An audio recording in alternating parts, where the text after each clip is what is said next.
friends, we are back with another episode of True North Sports Talk podcast. I am Peter Barclay, and we are just count 'em, 5 days away from the 2026 Winter Olympics. The Olympic Games this year are going to be held in Milano Cortina, which is in Italy, and they kick off on February 6th. That is Friday night, with the opening ceremony taking place at San Siro Stadium in Milan, Italy, and it runs through right until the end of the month at February 22nd. And we're talking about just under 3,000 athletes, probably about 2,900. They will hail from over 90 countries, competing in 116 events. And those are in a minimum of 8 different sports.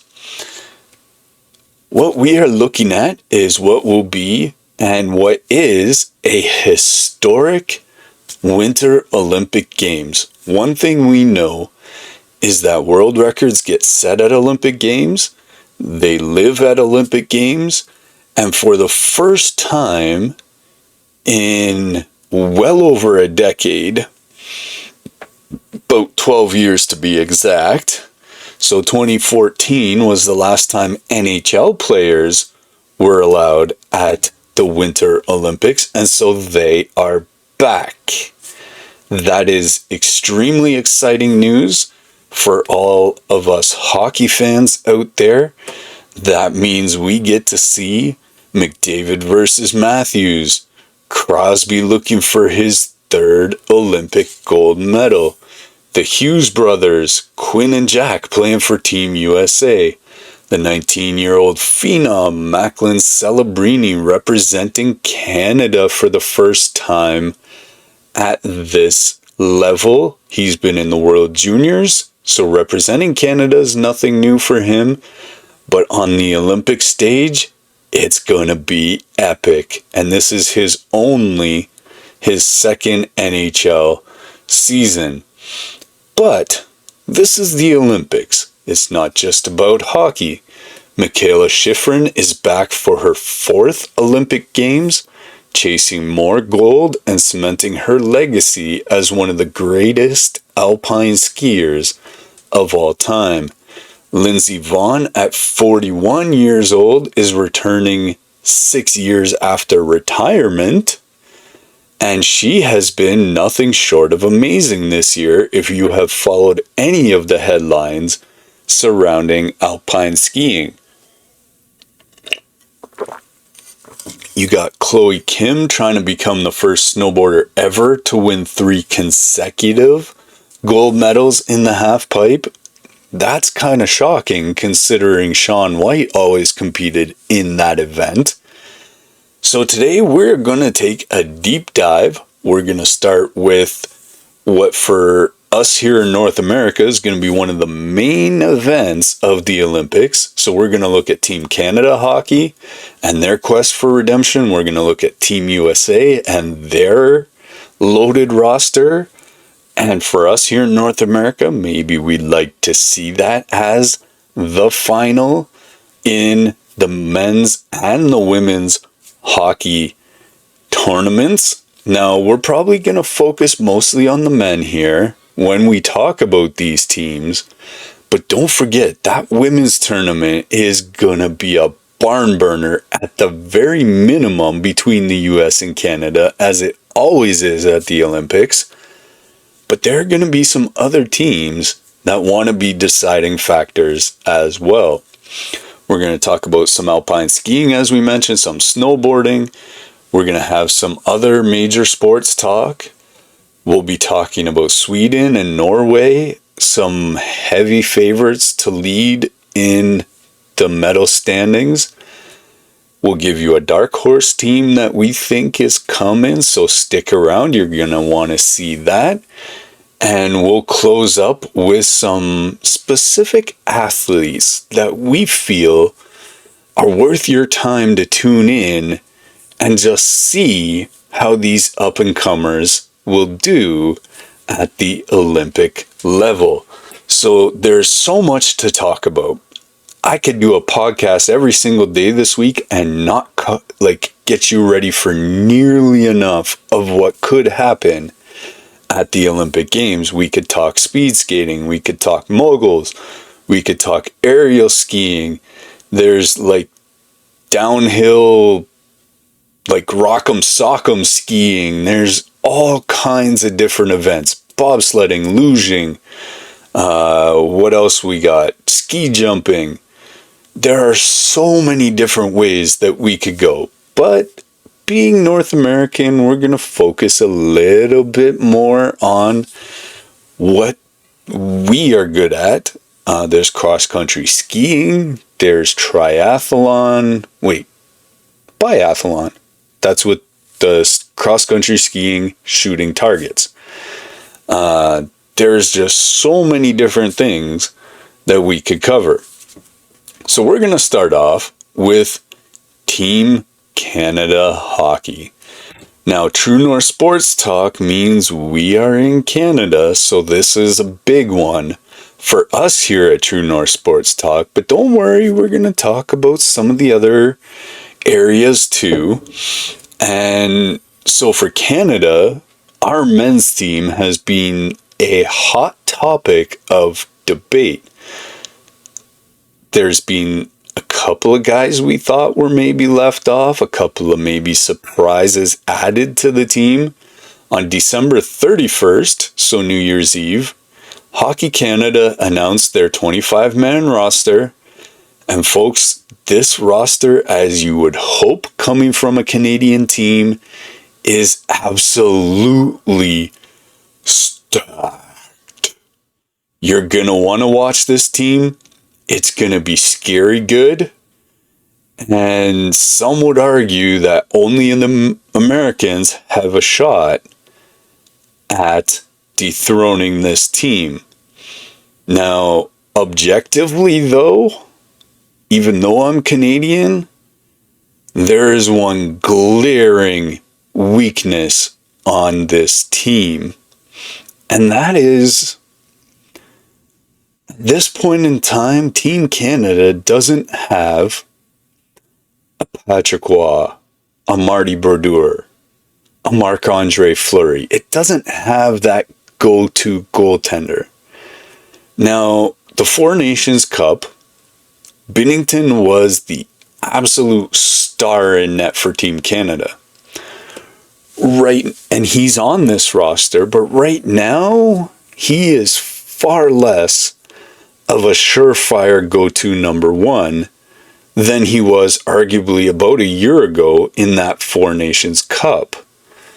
So this is an extremely talented team.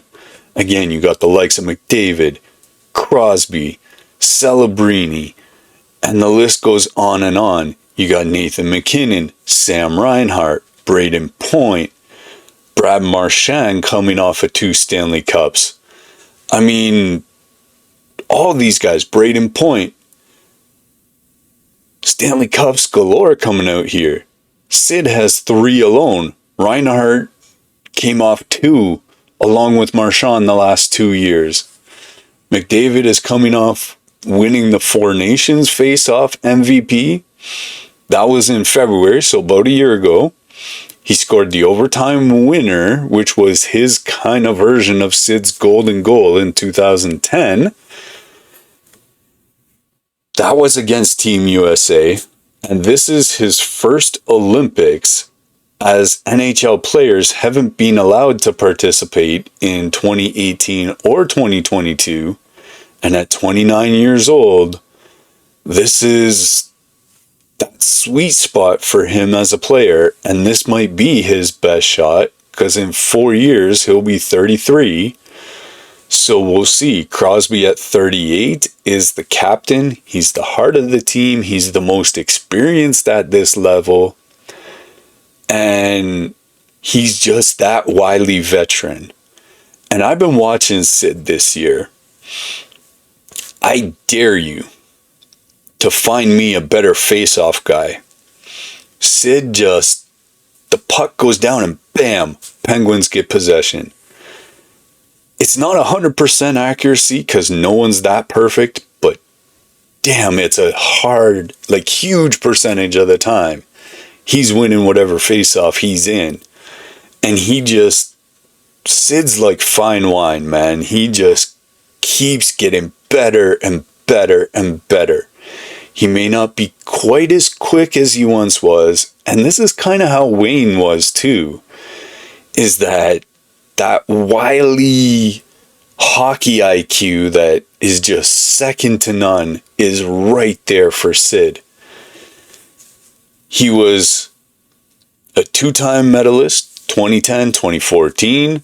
He scored the golden goal, as we mentioned, on home soil in Vancouver. And if you were alive in 2010, because I understand there's going to be a large portion of people that weren't there or were too small to remember, but if you're old enough like I am, you will know exactly where you were when that goal was scored. They beat the US 3-2 in that game, and if Canada wins gold, Crosby would join an elite group of 3-time Olympic champions. And then on the other side of that coin, there's the kid, Macklin Celebrini. 19 years old, he's in his second season with the San Jose Sharks, and he's already made the Olympic team. Celebrini was the 2024 first round overall pick and has been nothing short of spectacular. He's a sensation, a phenom, whatever other adjective you want to put on that. He's got 120 career points in just 108 games. That's a point a game clip, y'all. That's huge for such a young player. He's one of only 4 active players to reach that mark as a teenager. And 2 of the other 3 are graybeards, as it were. The other 3, Sid, Patrick Laine, and his former teammate on the World Juniors, Connor Bedard. So that's some pretty phenomenal company to be a part of. Now, I'm sure there's over history in the league, there's quite a few more, but those were the active players. So Team Canada GM Doug Armstrong said, and this is his quote about Celebrini, "I had the opportunity to meet him, might have been his 5th or 6th NHL game. He made a great first impression." So that tells you a lot about the character of that kid.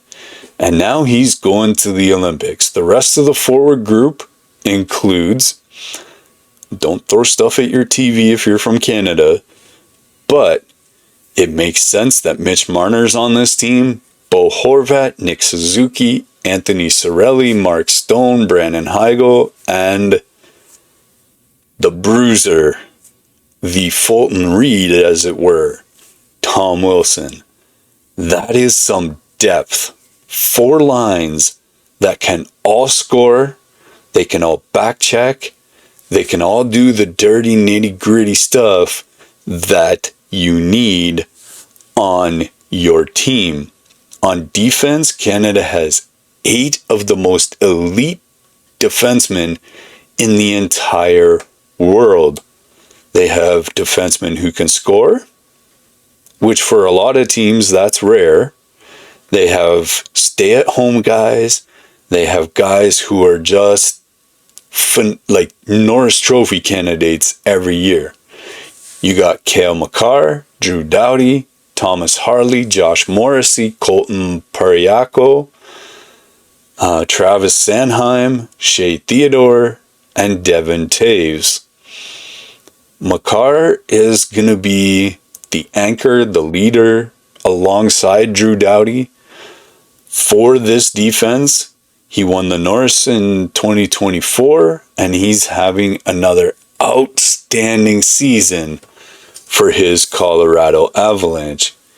He's paired with Taves, which is his Avalanche teammate, and they form one of the best duos in all of the NHL. Drew Doughty at 36 years old is the veteran presence. He was there alongside Crosby in 2010, 2014. He's one of the most decorated Canadian defensemen in history. 2 Olympics, 2 Stanley Cups, a World Cup title. I mean, this guy has just done it all. In goal, Canada has Jordan Binnington, Darcy Kuemper, who's been phenomenal when healthy this year, Logan Thompson. Binnington is expected to start, but I would very, very much hope the leash on him is very short. Darcy Kuemper, when healthy, is like, it boggles my mind how he's not going to be the starter. I get having Binnington there. He's done this before, and he just rises to the occasion as he did 1 year ago in that Four Nations Championship. He struggled this year for the Blues, and that has some people, including this one, a little bit concerned. But the one thing we know is he rises to this type of occasion. Kuemper and Thompson, that's some pretty solid depth for Canada. But again, this is the one area where Canada may struggle a little bit compared to some of the other teams. Canada's path to gold starts on February 12th, so that's not right at the beginning here. They play against Czechia in the preliminary round. You know that's going to be a tough game. They then face Switzerland on February 13th and France on February 15th. So, other than that Czechia team, that's a bit of a different go of it. So, Canada's in Group A alongside those teams. The tournament format for the Olympics, all 12 teams will play 3 preliminary games against the other guys in their group. All 12 advance to the single elimination playoff, the quarterfinals and semifinals, and then the gold medal game will be on the last day of the Olympics on February 22nd. Now, Canada has to be in almost all areas of the world one of the overwhelming favorites to win this tournament. Again, a year ago, they won that Four Nations. They have arguably the most talented roster. They're hungry. Canada hasn't won gold since the NHL players were taken out of the tournament. And that is their longest drought, dating back to 1998, when NHL players first started participating in this tournament. And there's pressure. Massive pressure. If Canada doesn't win gold, there's going to be a lot of unhappy people in this country, and the leaders, meaning the GM and the coaches and on down, you may not see some of them back anything short of a gold medal. If you hit a silver medal because you run into a buzzsaw like US or something like that, it may not be the end of the world. But the expectation of all Canadian teams in hockey is gold. All right, let's switch gears now and talk about our counterpart in the US. The good news for y'all, our American friends, is I don't know that you guys have ever had a team this deep. So that's some real good news. On January 2nd, the US announced their 25-man roster. It is loaded with hungry, undeniable talent. this is arguably the most skilled American team ever assembled. So if we're starting with the forwards, the first three right off is just, oh my goodness. And these are the centermen for the first three lines.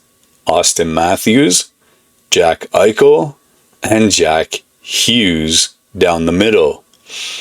That's a 1-2-3 punch at center that only Canada can really consider even matching. Matthews is a 3-time Rocket Richard winner, meaning the most goals in the NHL. He had a Hart Trophy for MVP in 2022.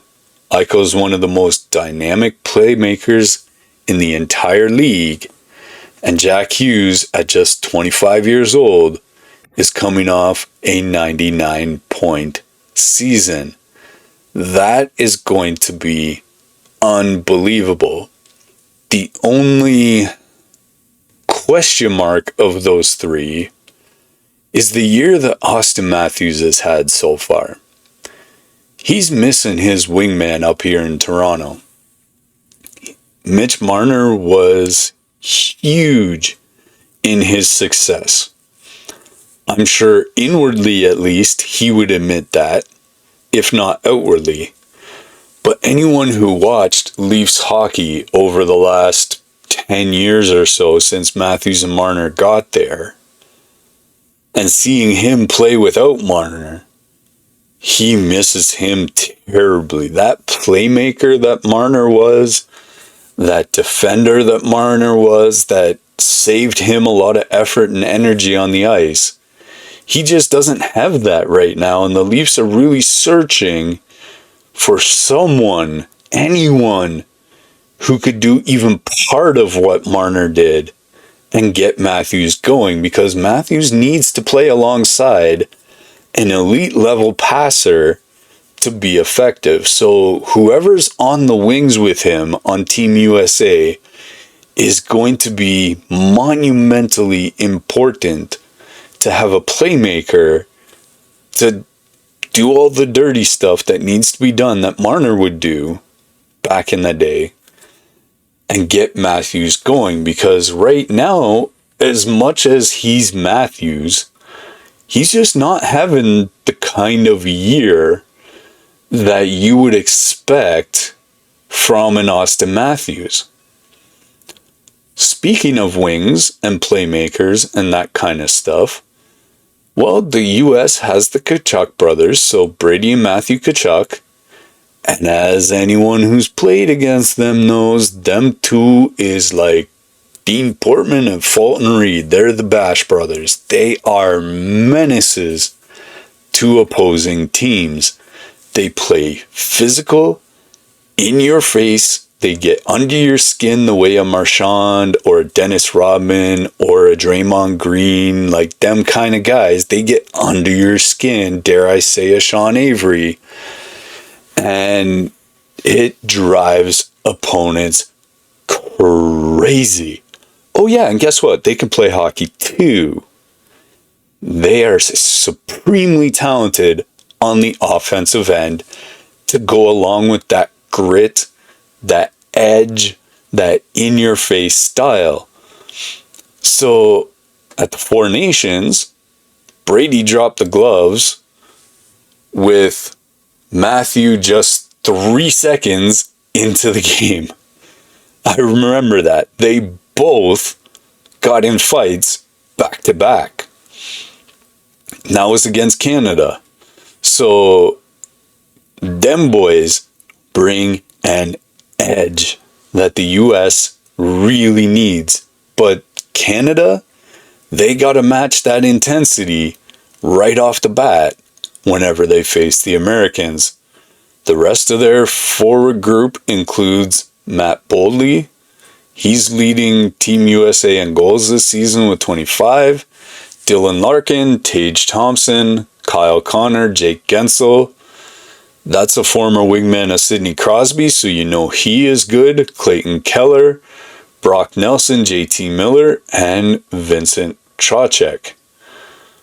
One controversial omission was Jason Robertson of the Dallas Stars. Robertson scored 49 goals in the calendar year of 2025. That's pretty darn good. That's second most in the NHL. And yet, for some reason, he was left off the roster.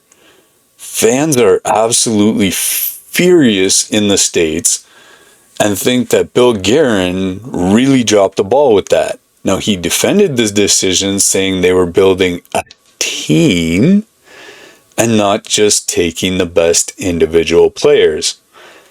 Now, that is probably the wisest defense a general manager could make, simply because, and there were a snub or two in Canada that should have elicited the same type of response, because if guys can't coexist, they can't come together in a short period of time to win a tournament like this. So you can't have a team full of Sidney Crosbys.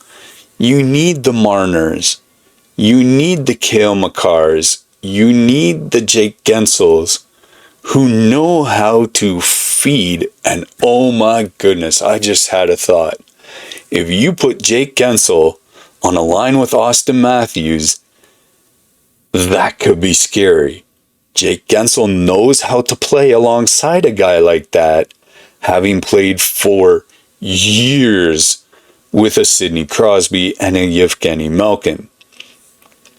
If I'm the coach of Team USA, that's my move. I don't know if that's how it's going to shake out, but I will be watching with anticipation to see who's on that line. On defense, the US has Quinn Hughes, Charlie McAvoy leading the way. Hughes won the Norris and is the second best defenseman in the world behind only Cale Makar. McAvoy is a two-way force who can shut down top lines and contribute offensively.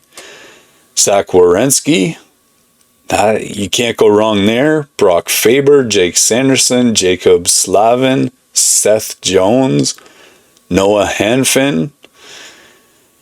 Those guys are right up there with the Canadian defenders as being some of the best in the world. In goal, it's hard to bet against Connor Hellebuyck unless he's playing against Jordan Binnington. Jake Ottinger, Jeremy Swayman.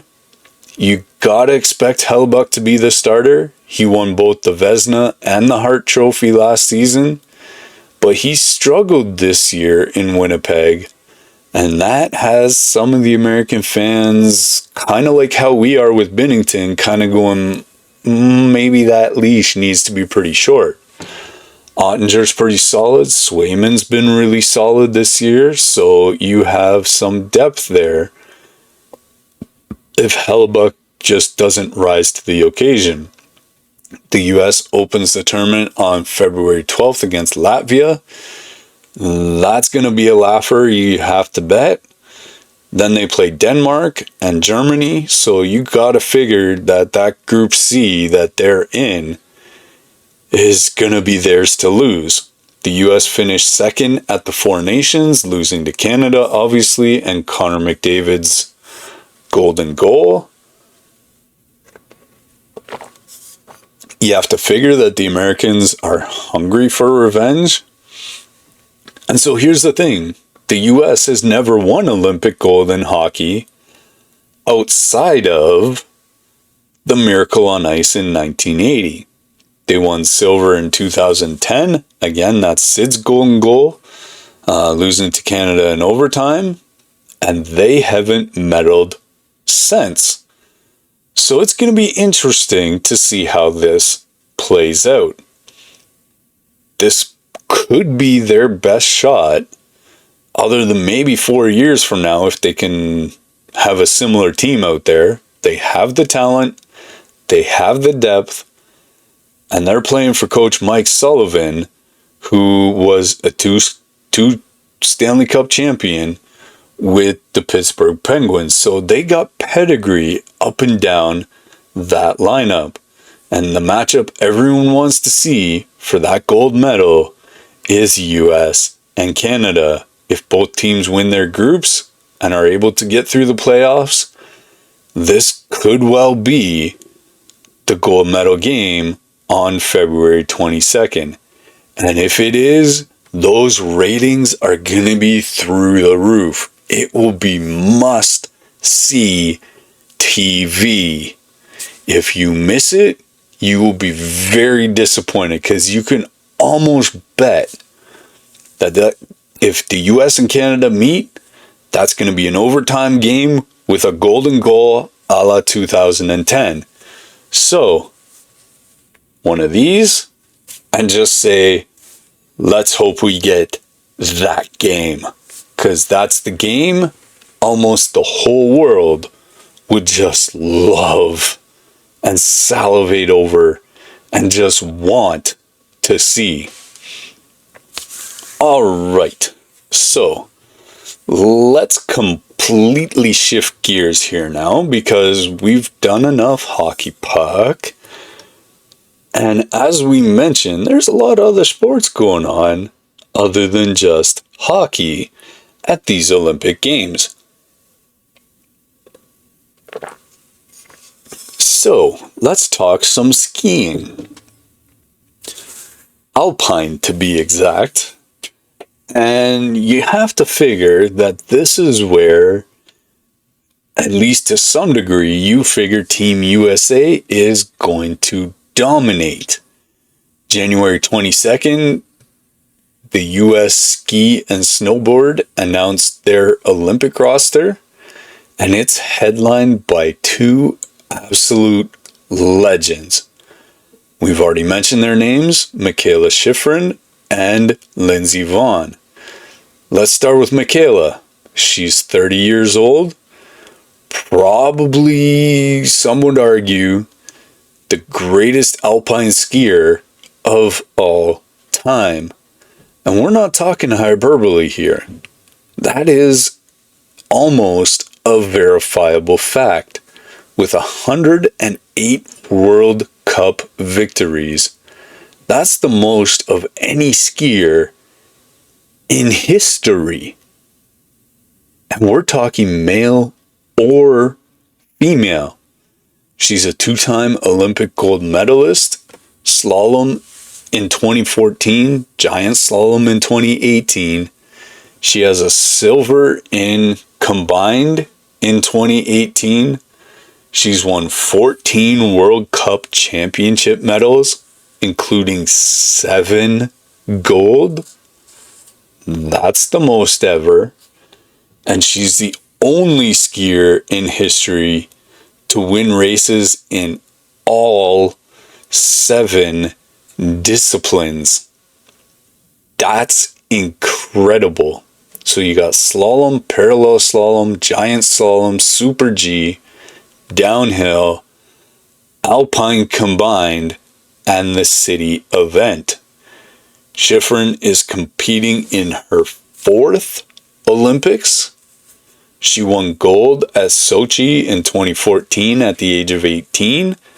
That's the youngest slalom Olympic champion ever. She won gold again in Pyeongchang in 2018, and at Beijing, she was favored to win multiple medals. But in that Olympics, she struggled a little bit, failing to finish both the slalom and the giant slalom. So, going into Milano Cortina, Shiffrin has a chance to redeem herself, and you can bet those competitive juices are like, damn it, that's not allowable, and she's going to be on a tear. She's coming off a season where she won her 9th Slalom Crystal Globe Award to the World Cup Discipline Champion. She's healthy this time around.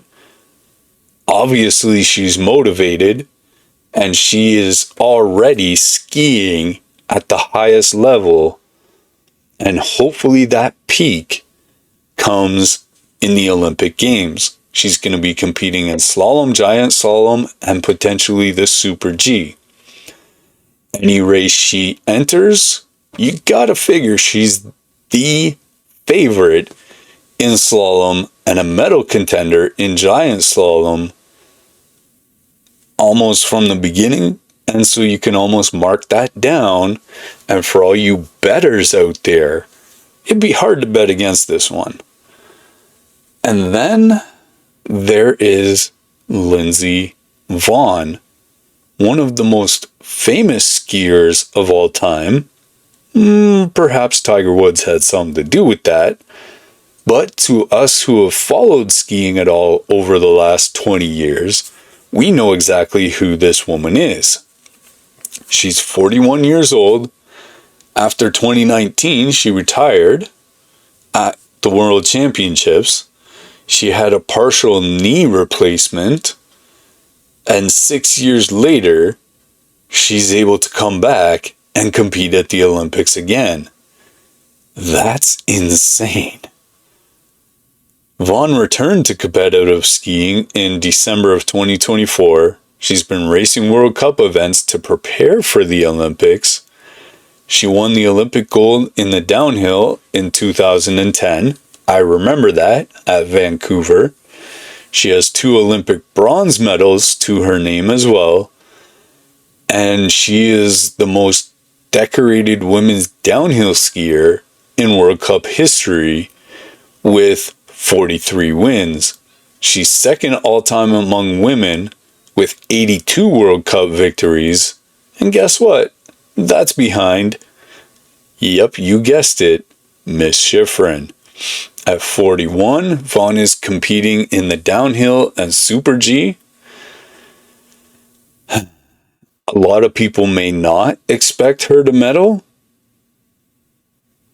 but I'm not sure I'm comfortable betting against her. She's been on the podium this year, which was absolutely astounding. So on any given Sunday, you know that anything is possible. They say downhill skiing is a young one's sport, and Vonn is obviously not a young one anymore, coming off a major knee surgery. But the fact that she's competing is a story in itself at 41 years old. In a recent interview, Vonn herself said, "I'm not here just to participate. I'm here to compete. I want to be on that podium." And you would hope and expect an athlete at this level would feel that way. Otherwise, what are we doing here, right? So the U.S. Alpine skiing team also includes Paula Moltzen, Breezy Johnson, Ryan Cochran-Siegel, but Shiffrin and Vonn are clearly the headliners. Alpine starts on February 7th, so that's 6 days on the 7th. And that's the mixed team parallel event. Shiffrin's slalom starts on February 19th. The GS or giant slalom is on the 15th. And you would expect Shiffrin to win at least one medal. You can expect Vonn to give us some of the best stories of the Olympics. And who knows?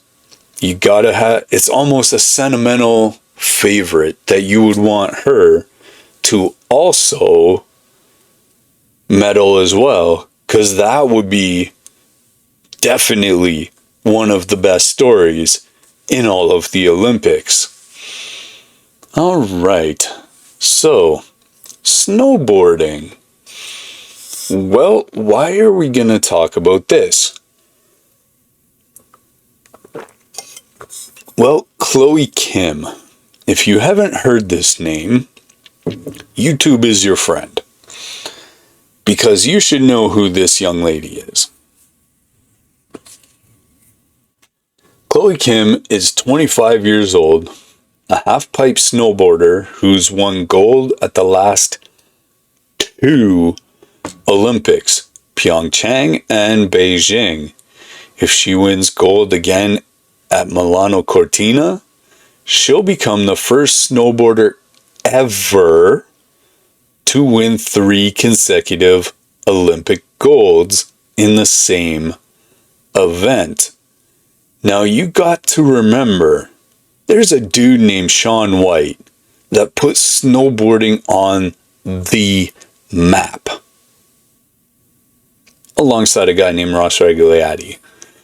But Shaun White was the guy in halfpipe for years. So if she's doing something that even he didn't do, that's pretty amazing. Kim is the face of snowboarding right now. She has won 7 X Games gold medals. That's incredible.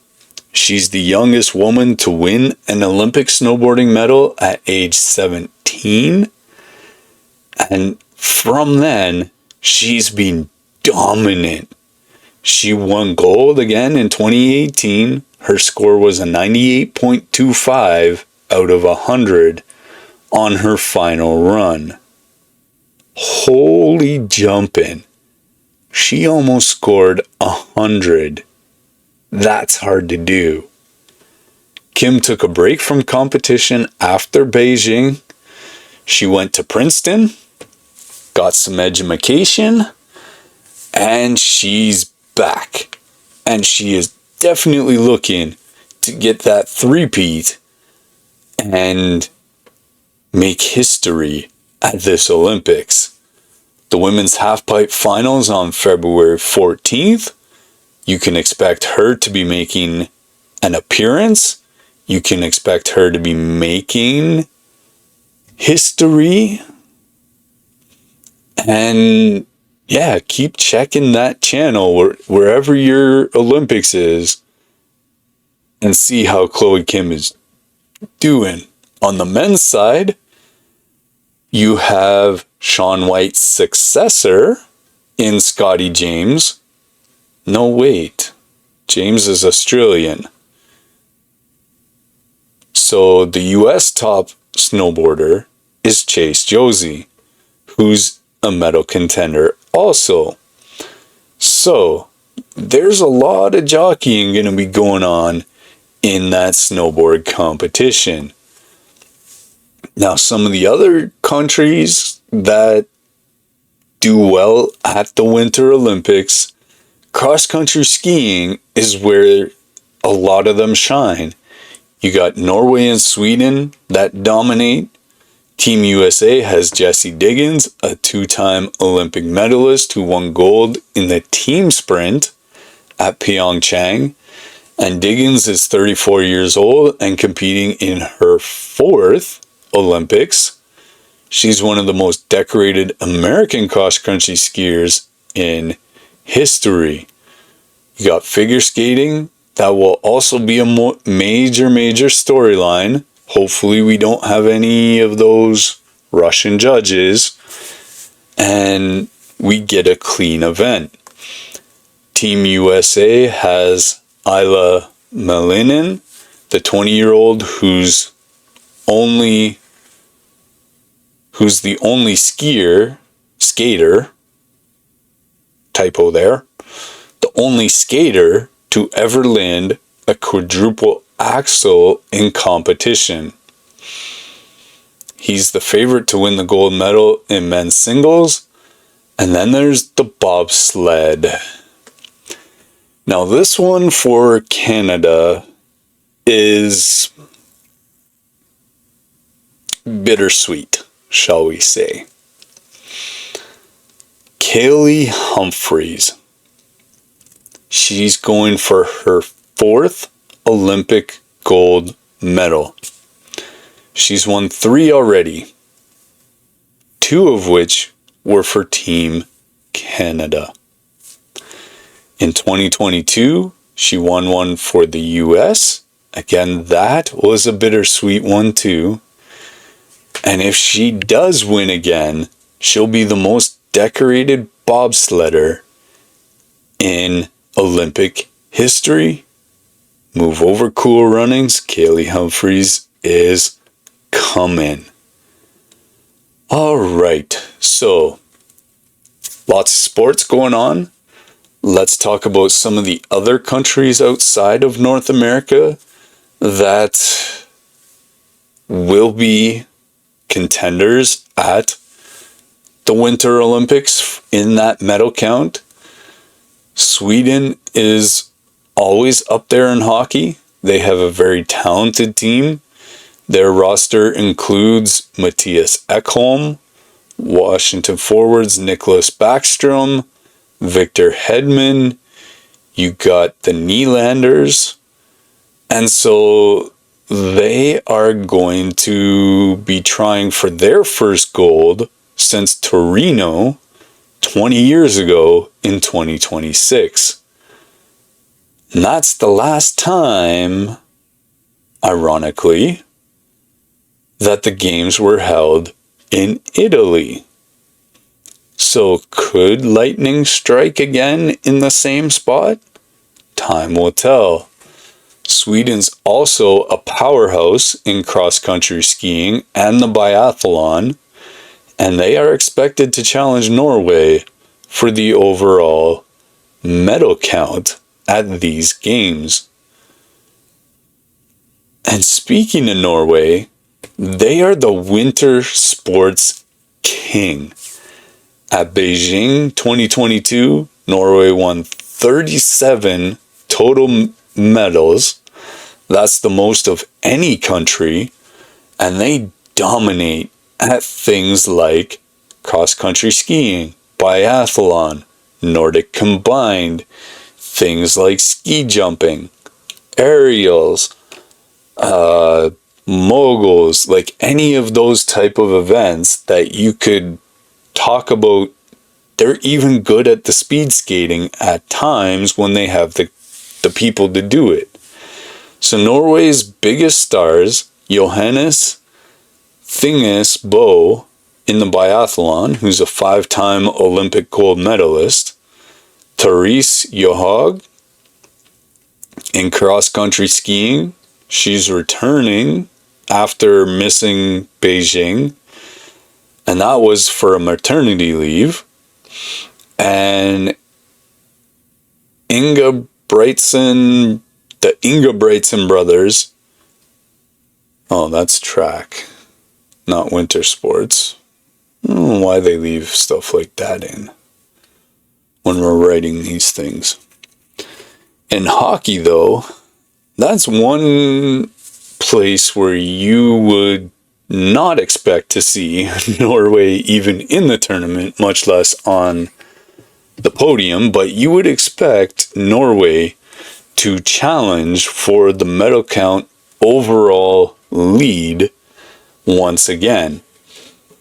So, Finland has a solid hockey team led by Alexander Barkov, Sebastian Aho, and they won the bronze in Beijing, and they're always dangerous. They also compete in the ski jumping, the Nordic combines, and they're usually a top 5 in terms of total medals. Alright, so remember we talked about that dark horse team. Hopefully you've stuck around this far to get who that is. And who that is, like the World Juniors, is Team Czechia in men's hockey. Czechia hasn't won Olympic gold since 1998 in Nagano, Japan. They shocked the world by beating Russia because they had some guy named Dominik Hasek in net and some guy named Jaromir Jagr on those teams and a few other guys, and they beat Russia in the finals. But they've been quietly rebuilding a strong program, as we've been able to see the last few years at the World Juniors, because that pipeline just keeps going up, right? So at the World Championships, Czechia has been consistently competitive. They won gold in 2010 and have medaled multiple times in the last decade. And in Milano Cortina, they have a sneaky good roster. You're going to recognize some of these guys. David Pasternak, Jakub Voracek, Philip Horneck. Pasternak's one of the best goal scorers with 340 goal seasons. If you're a Bruins fan, you know all about that. Czechia's in Group A with Canada, Switzerland, and France. And again, they open on February 12th. And let's see if they can just stay competitive. I mean, even if they lose against Canada, you got to figure they're beating Switzerland and France. So they could make some noise when it comes down to the playoffs. Don't sleep on this Czechia team. They're a team that loves the underdog role. And in a single elimination tournament, lightning can strike anywhere and anything can happen. Alright, so we were talking earlier about some young stars that are up and coming.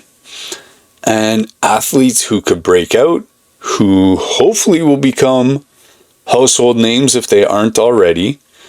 And the first name we've already mentioned, Macklin Celebrini.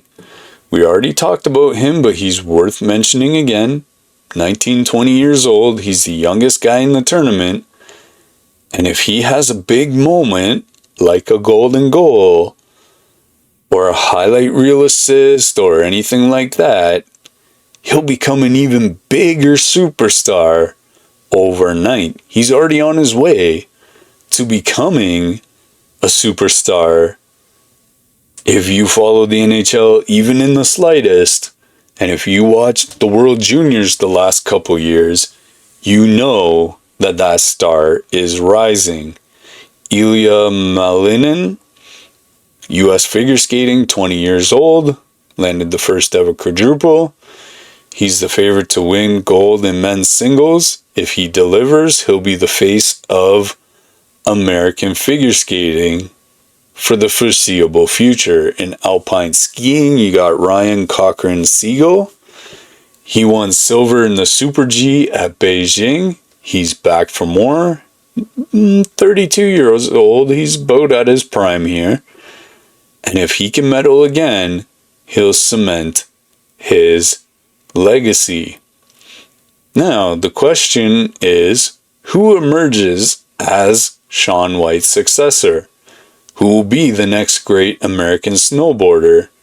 And if they can break out somehow, one of the Americans at this particular event, then they will be someone to keep an eye on.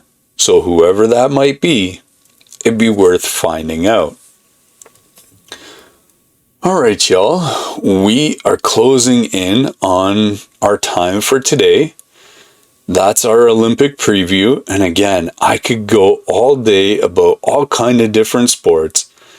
But for us here at True North Sports Talk, those are the major talking points going into these Winter Olympics. 5 more days, y'all. February 6th, that's Friday evening. The opening ceremony in Milan.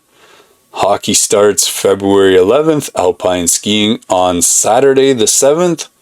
And the closing ceremony is after the gold medal game in men's hockey on February 22nd in Verona.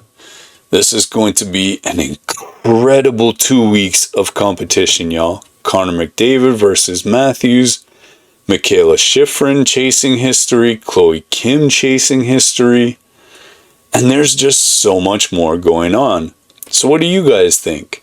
Use hashtag True North Sports Talk to jump into that conversation. Let us know in the comments any of the events you're watching that we might have missed out. Let us know who you think is going to win gold in the hockey. Let us know if you think Shiffrin will make history, if Lindsey Vonn will come out of nowhere at 41. Hit me up, leave a comment. Again, use hashtag True North Sports Talk. I appreciate y'all tuning in. And don't forget to check out our special episode dropping on Saturday that will involve a preview of the Super Bowl coming up this Sunday. You don't want to miss it. Appreciate you sticking around. Enjoy the Olympics, and we'll catch you on the next one.